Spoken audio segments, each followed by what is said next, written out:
to say thank you to our Master of Ceremony, Mr.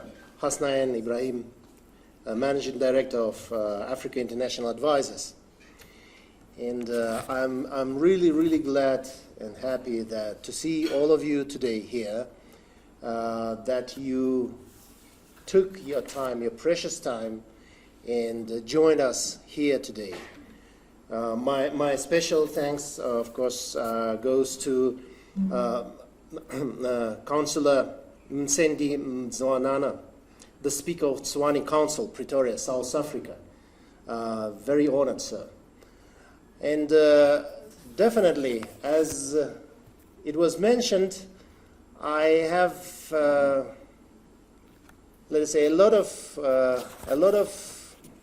memories throughout my career about being posted in different countries, on different continents, be it Asia, Europe, America, now it is Africa. And I'm really honored because it's a valuable asset in my personal career to be posted in Africa, and in particular in South Africa, a land which I fell in love from the very first moment. Frankly speaking, when I was traveling here last February, when I first arrived here last February, I was having kind of a stereotypical expectations. So a country deep in the south, very hot, a very maybe humid, and so on and so forth. But when I landed in Johannesburg airport, I just was shocked, positively shocked. As I already mentioned to some of you in my brief presentation, I mean, when we got introduced to each other, I was really positively shocked. And the sum of impressions from climate, from nature, from people, from definitely country itself, when I met a lot of people from different strata, my first thought, which came to my mind, phrase describing this country, South Africa, was God's given land. God's given land, and definitely it made me very enthusiastic about serving my country here in this very beautiful country, and trying to connect this very noble nation with my nation. And I'm glad that you came here to learn more about Kazakhstan, our nation's remarkable journey throughout 30 plus years, last 30 plus years, which I also had a privilege to serve on diplomatic service for almost 32 years already. And that makes me happy and proud, and again, happy and proud to be here. Definitely, as any diplomat, as any ambassador, my primarily goal is to look for benefits to protect and promote my country's national interest. But at the same time, any ambassador being posted in a country also should serve the national interests of the country of its posting, because without taking on board in a mutually beneficial way interests of both nations, it is impossible to succeed in this particular sphere of activity, diplomacy. And but our job definitely to facilitate. That's why when talking about investment opportunity in Kazakhstan, investment opportunities in Kazakhstan, we should keep in mind that this is a two-way traffic. Once you get in touch with my country, you have a just step on the ground, have a taste on the ground. If you go further and try to establish contacts, you will see a lot of opportunities maybe that can be used to attract something valuable to South Africa from Kazakhstan as well, because journey as a free country in the early 90s. And but though young in terms of modern political and economic history, our land is pretty ancient. And the people who lived there for centuries and millennia, and whom we call our ancestors, in many ways shaped the world we know today. For example, it may be some interesting Wikipedia-like facts, but those are scientifically proven, internationally scientifically proven facts.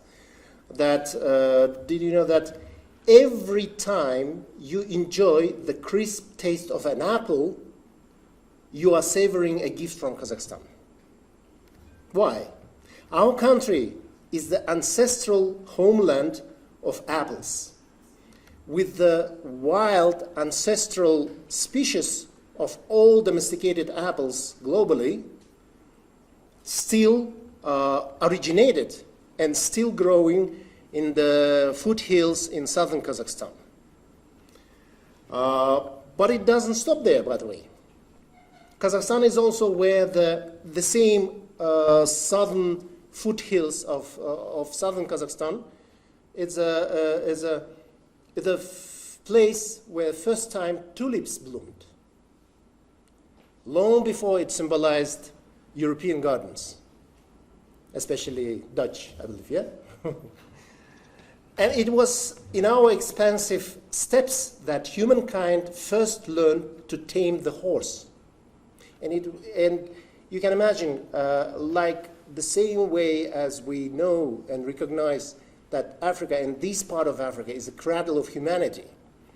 It's also was one of the hallmarks in development of humankind when people domesticated horses, which a monumental leap that connected civilizations because it facilitated travel, it facilitated trade, exchange of information, speed up all these connections and links. So today, just as Kazakhstan has enriched the world with these gifts, it stands ready to share new opportunities for growth and partnerships. From ancient roots to modern ambitions, Kazakhstan has become the economic powerhouse of Central Asia and even wider in let us say, massive land of Eurasia, a region where innovation meets tradition and new business ideas can yield incredible returns. Since gaining independence, Kazakhstan has developed a robust and forward-thinking economy, establishing itself as the leading economic force in Central Asia. Our nation now proudly holds the highest credit rating in the region, currently upgraded to Baa1 with a stable outlook by Moody's. This upgrade marks the highest rating the agency has assigned to Kazakhstan since its independence and reflects country's robust economic reforms, prudent fiscal policies, and commitment to fostering a business-friendly environment. Our success is no accident. It is rooted in Kazakhstan's strategic vision for sustainable growth and diversification. Our government is committed to creating an ideal landscape for investment where foreign investors can thrive alongside our own entrepreneurs. This vision has driven the development of key sectors where Kazakhstan offers competitive advantages and abundant investment opportunities. Over the past 3 decades plus, Kazakhstan has experienced remarkable economic growth, becoming the largest economy, as I said, in the region, and not only in our region, but in Southern Caucasus combined together, Central Asia and Southern Caucasus. Just to illustrate, we may have a huge land mass, 2.7 million square kilometers, the 9th largest country in the world, but we are a small nation in terms of population. We are just 20 million people. It's like something close to Australia, yes? You imagine a big landmass with a 20-something million population.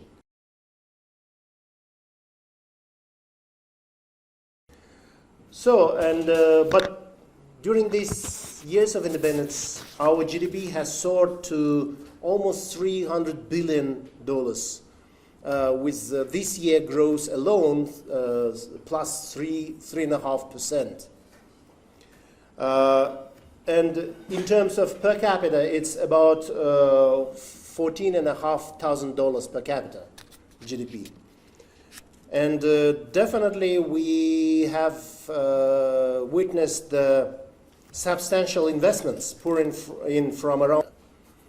The head of state just recently in his State of the Nation address has set a target of increasing the economy's, our GDP to 450 billion by 2029, with approximately at least 6% annual growth, which means that every year we have to keep up this growth.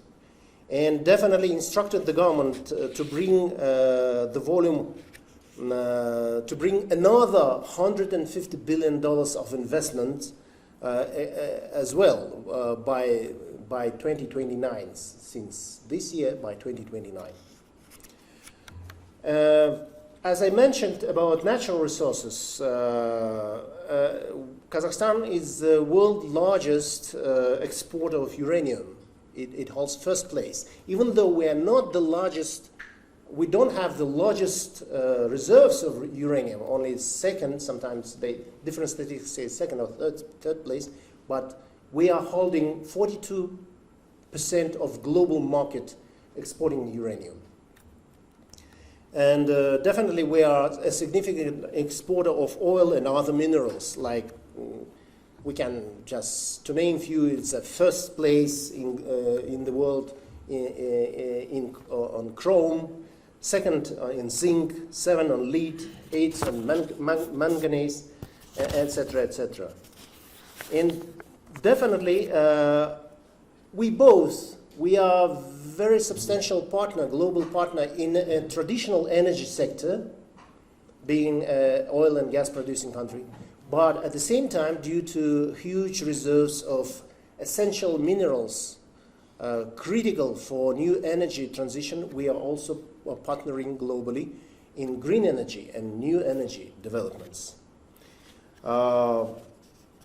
And that's why these investments in green energy sector is steadily growing every year. And definitely we're looking for collaboration in this area, as every country is now prioritized these sectors. We have even a special platform for that, AIFC Green Finance Center, which facilitates international cooperation in this field. Coming back to the natural wealth, as I said, the same land that gave birth to Apple offers tremendous opportunities for agricultural investment and partnerships. Kazakhstan's vast, fertile plains and strategic location make it a promising hub for sustainable agriculture.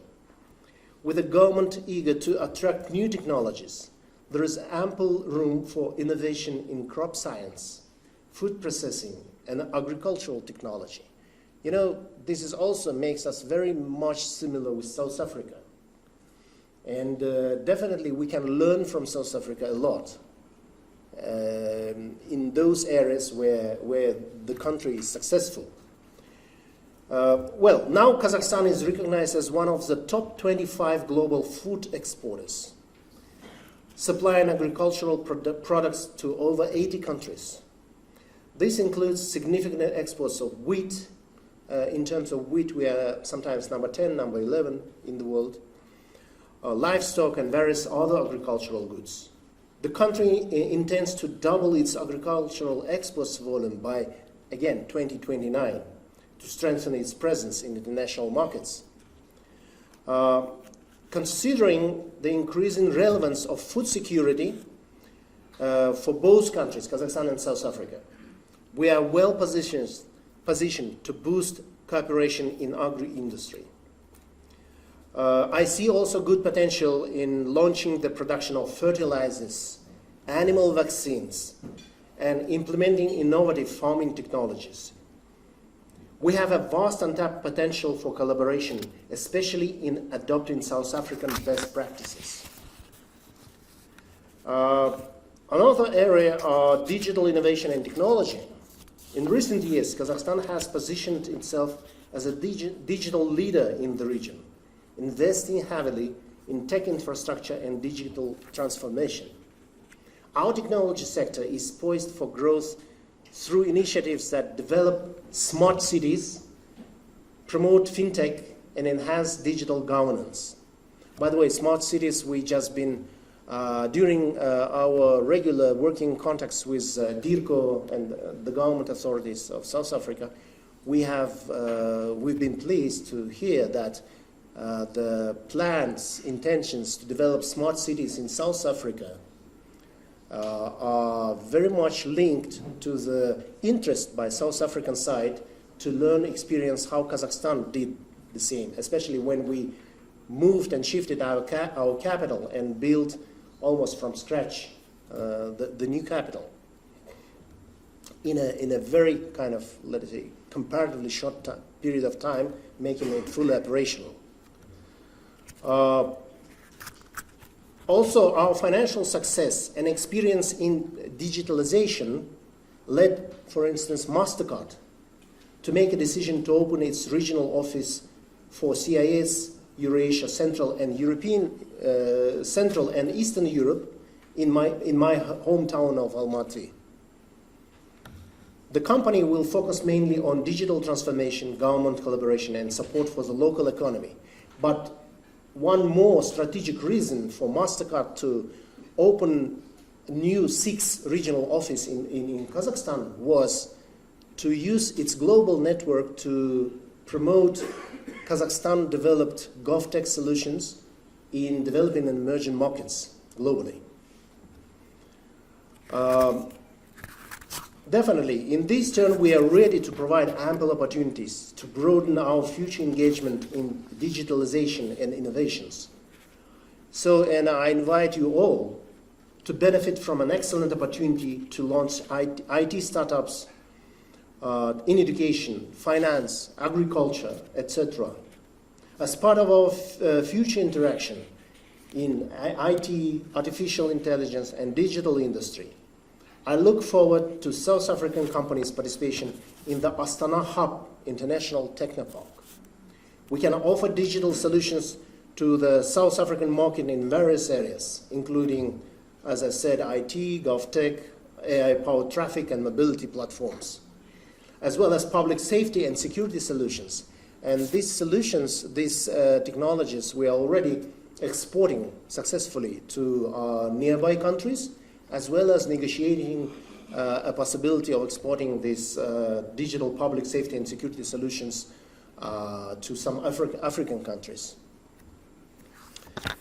Definitely, Kazakhstan, being the largest landlocked country, is very much interested in many ways to be connected to the global markets, to the world.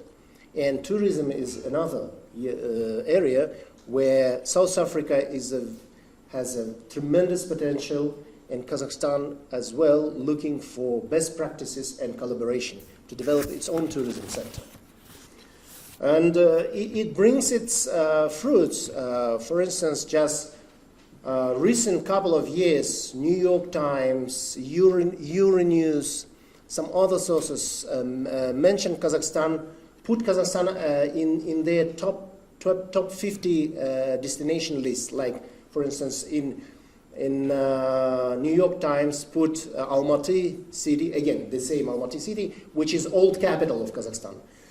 Still the largest economic, cultural, and etc. logistic hub of the country.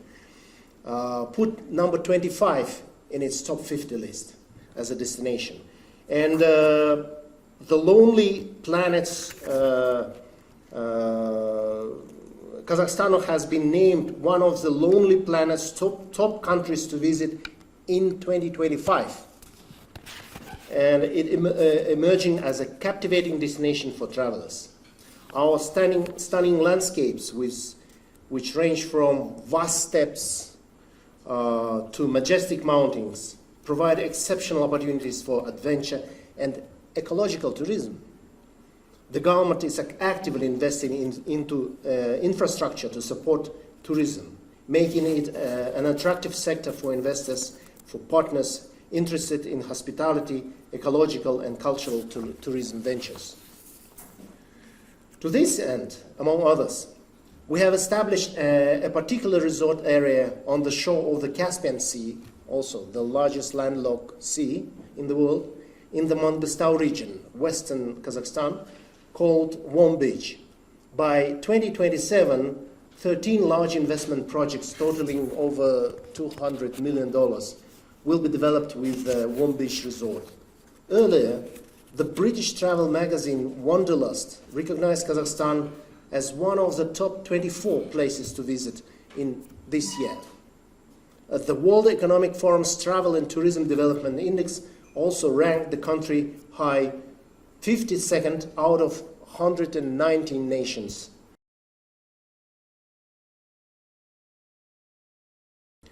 The food market, by the way, in Kazakhstan is also among the top areas for investment, showcasing successful examples from South Africa, by the way, such as Ocean Basket. I was myself very much surprised to see Ocean Basket in Almaty and Astana, which operates 6 restaurants already, and Galitos.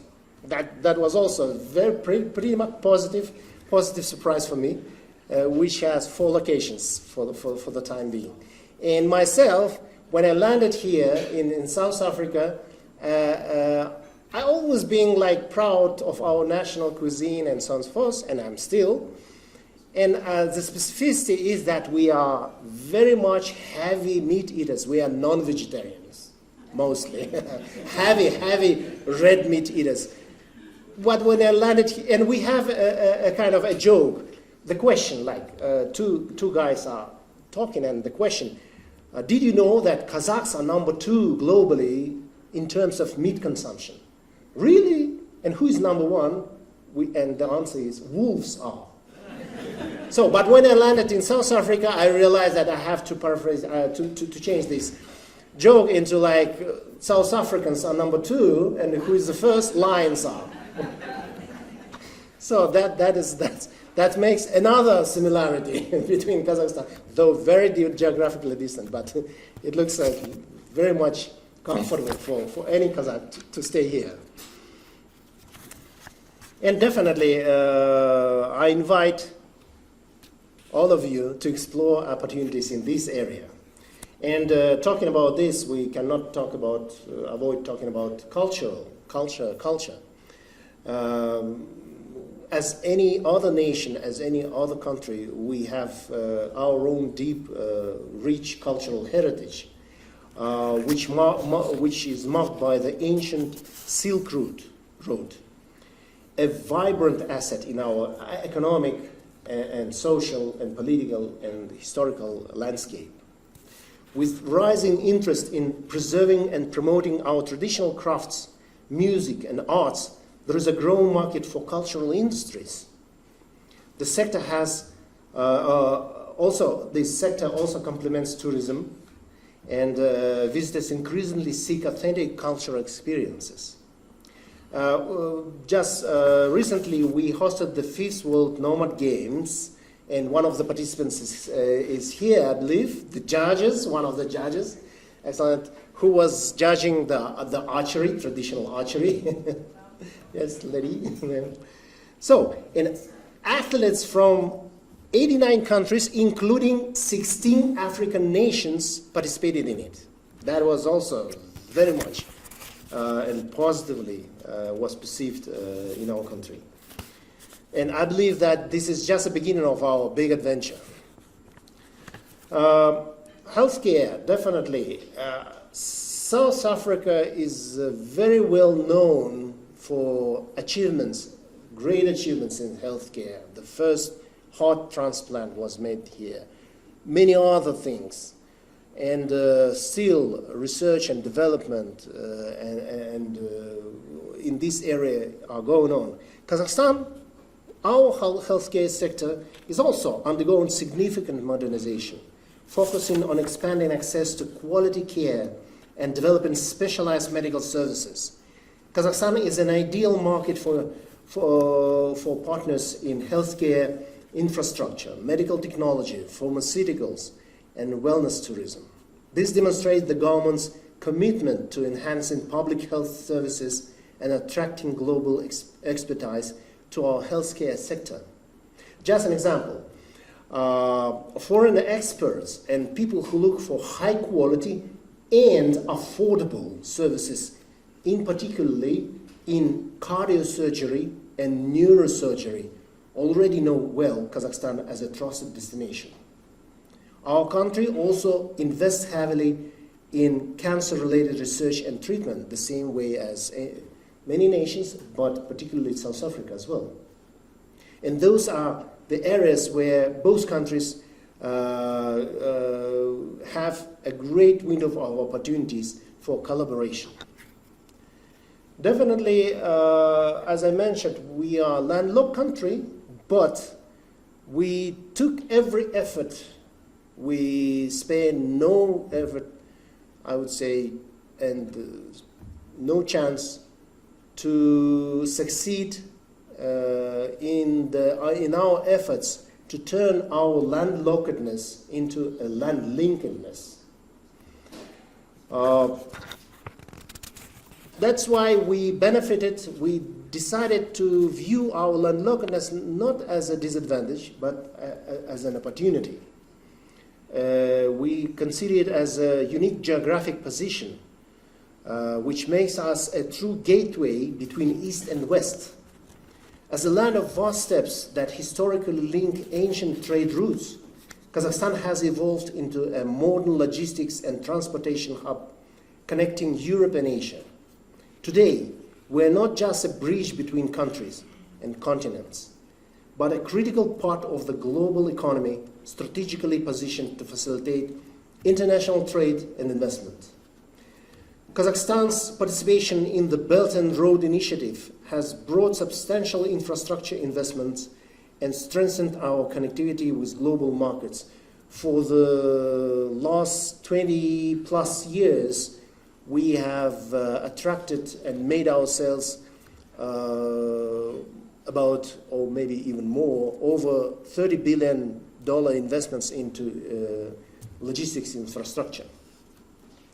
And through these initiatives, Kazakhstan has developed modern road, rail, and air networks, making it easier than ever for partners to access our resources, reach markets across Eurasia, and transport goods efficiently. This strategic location offers a clear advantage for business focused on logistics, export, and infrastructure development. As part of its commitment to enhancing global connectivity, Kazakhstan plays a pivotal role in developing the Trans-Caspian International Transport Route, commonly known as the Middle Corridor. This route is a critical segment of the modern Silk Road, connecting East and West through the Turkic world. There is a vast Turkic-speaking world, countries, of which the vast steppes of Kazakhstan are considered the cradle, by the way. We're also a little cradle for a little part of the civilization. Running through Kazakhstan, the Middle Corridor connects China to Europe via Central Asia, the Caspian Sea, and Turkey, Caucasus and Turkey, reducing transit times and costs for international cargo. And that's why during the 11th summit of the Organization of Turkic States, held on 6 November this year in Bishkek, in Kyrgyzstan, our President, Kassym-Jomart Tokayev, once again emphasized the strategic importance of the Middle Corridor.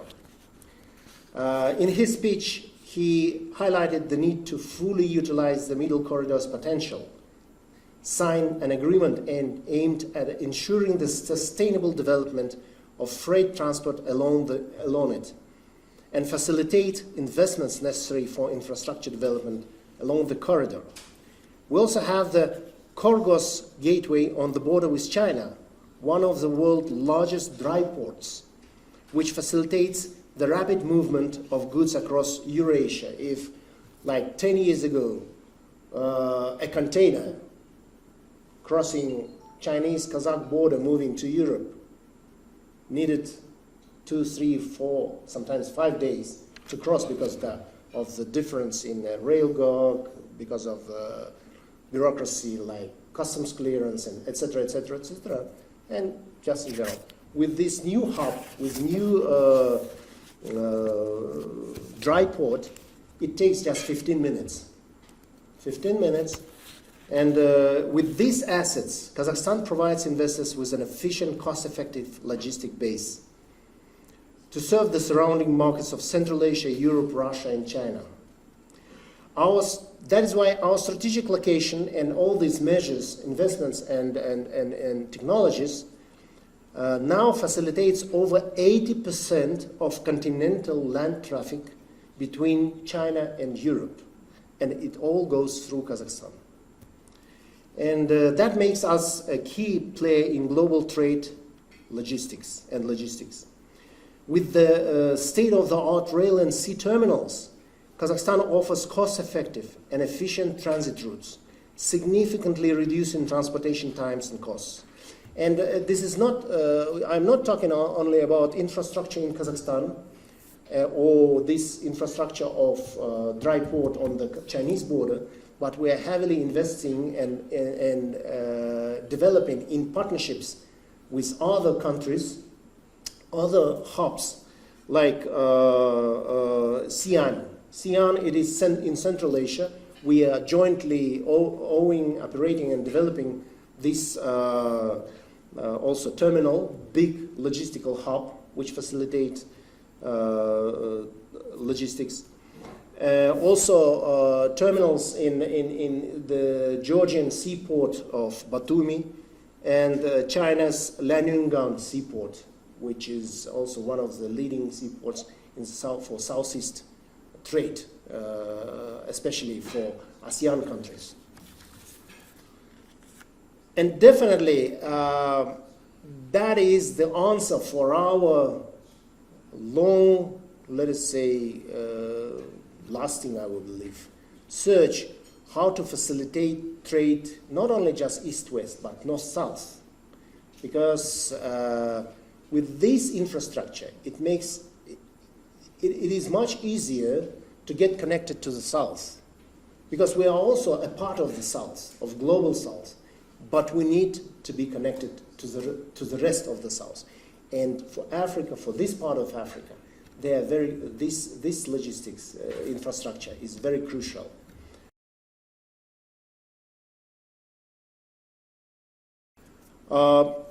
And definitely, we are creating friendly trade and investment policies. We're following these policies.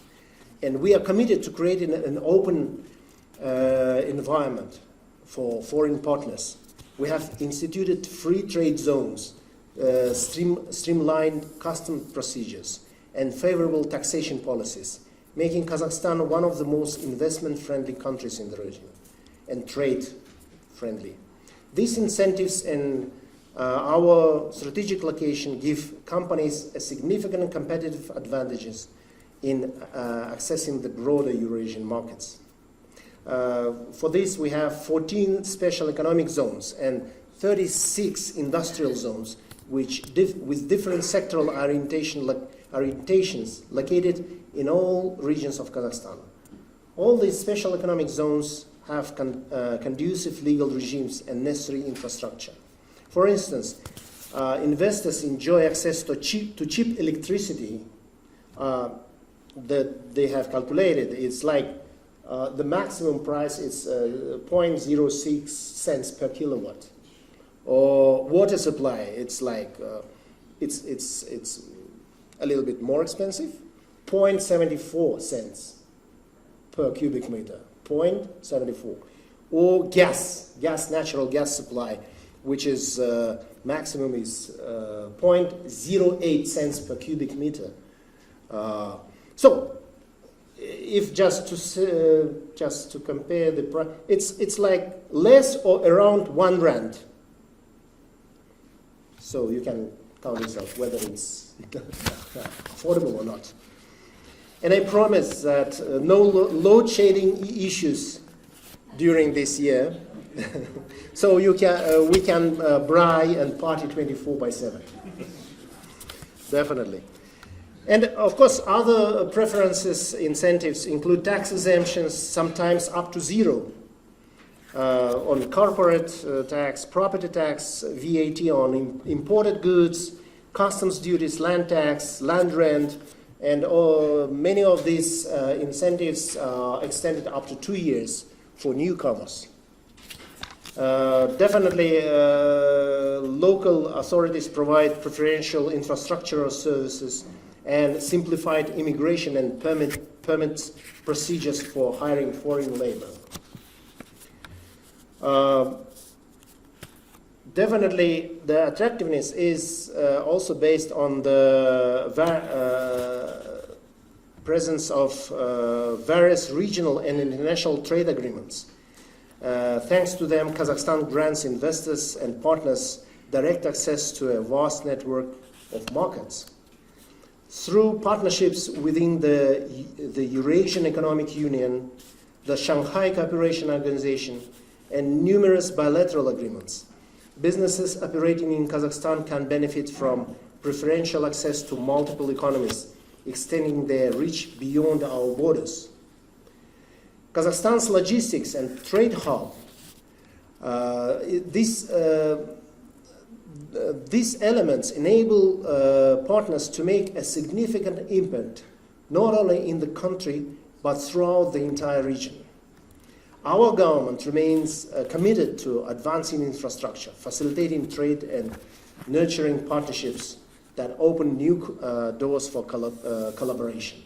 And finally, investors and partners and those who are just looking for business opportunities in Kazakhstan may register their presence locally in different legal forms on the platform of the Astana International Financial Center. I believe in your QR codes on every table you can access different materials, including the material on AIFC. Just a few words about it. There is a big competition globally to attract financial stakeholders. Definitely. It's very difficult to compete with such financial centers like London, New York, Singapore, Dubai. In the region, we witness Mauritius is growing. But we also made it possible to attract, just following simple rules. We have introduced very simple and familiar rules, familiar for any international stakeholder, business stakeholder. And the rules of Astana International Financial Center particularly, they have been developed on the basis of the common law of England and Wales, which is very much familiar to South African and any other international stakeholders. And definitely these rules comply with the standards of the world's leading financial centers. And the same way the independent court of the center and the arbitration center are run by the world-recognized arbitrators and judges who previously worked at various venues, including the High and Royal Courts of England and Wales. And accordingly, definitely the same scope of tax exemptions are provided here as well as in free economic zones, with only one major difference. If in economic zones, special economic zones, these exemptions and incentives are provided for the period for up to 5 to 10 years, in Astana International Center, this zero taxation on many kinds of taxes are provided until 2066. And definitely we cannot avoid talking about simplified visa and immigration registration, licensing regime, flexible approach to companies registered with on the platform of AIFC, depending on their individual profiles and scope of activities. Definitely, individual approach.